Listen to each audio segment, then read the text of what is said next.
जय श्री कृष्ण। आप सभी का हमारे YouTube चैनल पर हार्दिक स्वागत है। आज की इस वीडियो में आप सभी रसपान करेंगे आषाढ़ कृष्ण पक्ष योगिनी एकादशी व्रत की पौराणिक कथा।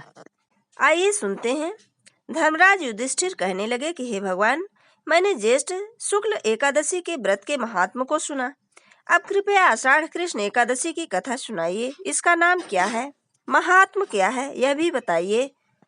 श्री कृष्ण कहने लगे कि हे राजन, आषाढ़ कृष्ण एकादशी का नाम योगिनी है। इसके व्रत से समस्त पाप नष्ट हो जाते हैं। यह इस लोक में भोगों और परलोक में मुक्ति देने वाली है। यह तीनों लोकों में प्रसिद्ध है। मैं तुमसे पुराणों में वर्णन की हुई कथा कहता हूँ, ध्यान पूर्वक सुनो। स्वर्गधाम की अलकापुरी नामक नगरी में कुबेर नाम का एक राजा रहता था। वह शिव भक्त था और प्रतिदिन शिव की पूजा किया करता था।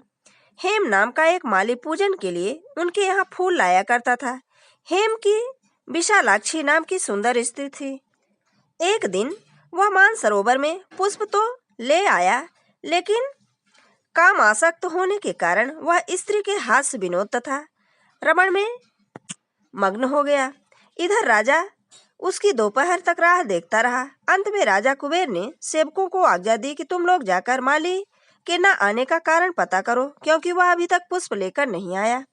सेवकों ने कहा कि महाराज, वह पापी अति कामी है, अपनी स्त्री के साथ हास्य विनोद और रमण कर रहा होगा। यह सुनकर कुबेर ने क्रोधित होकर उससे बुलाया।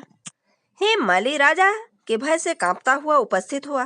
राजा कुबेर ने क्रोध में आकर कहा, अरे पापी नीच कामी, तूने मेरे परम पूजनीय ईश्वरों के ईश्वर श्री शिव महाराज का अनादर किया है। इसलिए मैं तुझे शाप देता हूँ कि तू स्त्री का वियोग सहेगा और मृत्यु लोक में जाकर कोढ़ी होगा। कुबेर के शाप से हेम माली का स्वर्ग में पतन हो गया और वह उसी क्षण पृथ्वी पर गिर गया। भूतल पर आते ही उसके शरीर में श्वेत कोढ़ हो गई। उसकी स्त्री भी उसी समय अंतर्ध्यान हो गई।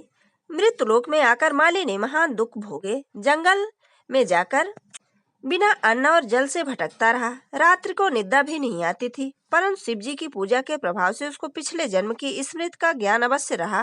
घूमते घूमते एक दिन वह मार्कंडेय ऋषि के आश्रम में पहुंच गया, जो ब्रह्मा से भी अधिक वृद्ध थे और जिनका आश्रम ब्रह्मा की सभा के समान लगता था।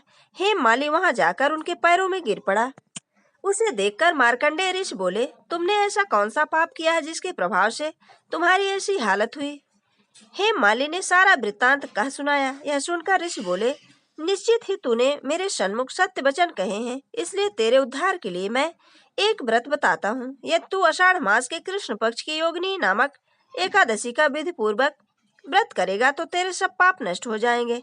यह सुनकर हेम माली ने अत्यंत प्रसन्न होकर मुनि को साष्टांग प्रणाम किया। मुनि ने उसे स्नेह के साथ उठाया। हेम माली ने मुनि के कथानुसार विधि पूर्वक योगिनी एकादशी का व्रत किया। इस व्रत के प्रभाव से अपने पुराने स्वरूप में आकर वह अपनी स्त्री के साथ सुख पूर्वक रहने लगा। भगवान कृष्ण ने कहा, हे राजन, यह योगिनी एकादशी का व्रत 88,000 ब्राह्मणों को भोजन कराने के बराबर फल देता है। इसके व्रत से समस्त पाप दूर हो जाते हैं और व्रत करने वाला व्यक्ति अंत में स्वर्ग को प्राप्त होता है। ये थी योगिनी एकादशी व्रत की पौराणिक कथा। अगर हमारा ये वीडियो आपको अच्छा लगे तो लाइक जरूर करें, और अगर आप हमारे चैनल पर नए हैं तो चैनल को सब्सक्राइब करना बिल्कुल ना भूलें। जय श्री कृष्ण। धन्यवाद।